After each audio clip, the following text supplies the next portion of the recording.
ചുറ്റായ നമ്മുടെ നാടിന്റെ അഭിമാനമായ സഖാവ് രാഷ്ട്രീയ വ്യത്യാസങ്ങൾ വികസനത്തിന് തടസ്സമാകരുത്. വികസനത്തിന് ആവശ്യം ദീർഘവീക്ഷണം. മാറ്റത്തിന് വേണ്ടത് ഇച്ഛാശക്തി.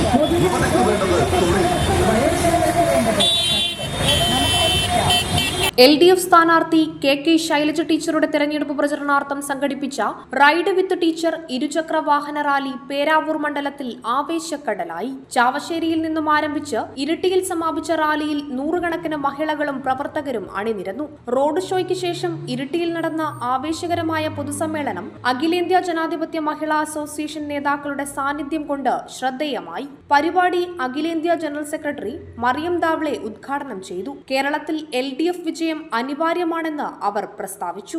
ജനകീയമായ ഇടപെടലുകളിലൂടെ മാതൃകയായ ടീച്ചർ അല്ലാതെ നാടിന്റെ ശബ്ദമാകാൻ ഇവിടെ മറ്റാരുണ്ട് എന്നും കൂട്ടിച്ചേർത്തു.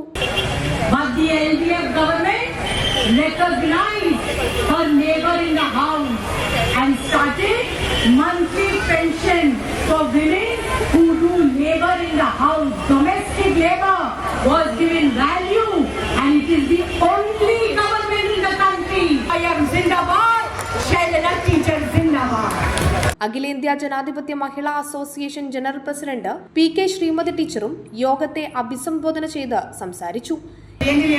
ശൈലജ ടീച്ചർ അല്ലാതെ മറ്റാരും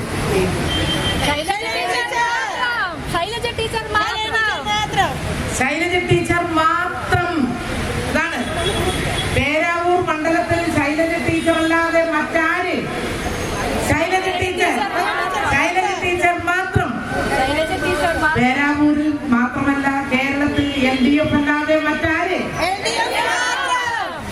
AIDWA Iritty area secretary Savitri അധ്യക്ഷത വഹിച്ച ചടങ്ങിൽ ജിജി ജോയി സ്വാഗതം ആശംസിച്ചു. വി ശിവദാസൻ MP, CPIM ജില്ലാ secretary KK Ragesh, K Anusree, Sakkeer Hussain, Rosamma, K Sreedharan, Panoli Valsan തുടങ്ങിയ പ്രമുഖ നേതാക്കൾ പരിപാടിയിൽ സംബന്ധിച്ചു. മണ്ഡലത്തിന്റെ വിവിധ ഭാഗങ്ങളിൽ നിന്നായി ഒഴുകിയെത്തിയ പ്രവർത്തകർ റാലിക്ക് ഓരോ കേന്ദ്രങ്ങളിലും വൻ സ്വീകരണമാണ് നൽകിയത്. വരാനിരിക്കുന്ന തെരഞ്ഞെടുപ്പിൽ ഇടതുപക്ഷത്തിന്റെ കരുത്ത് വിളിച്ചോതുന്നതായിരുന്നു റാലിയിലെ വൻ ജനപങ്കാളിത്തം. കേരളത്തിൽ കഴിഞ്ഞ 10 വർഷമുണ്ടായ വികസനം തുടരണമെന്നും പേരാവൂർ LDF-നൊപ്പം നിലകൊള്ളണമെന്നും KK ശൈലജ ടീച്ചർ പരിപാടിയിൽ പറഞ്ഞു. Prime vision news, Iritty.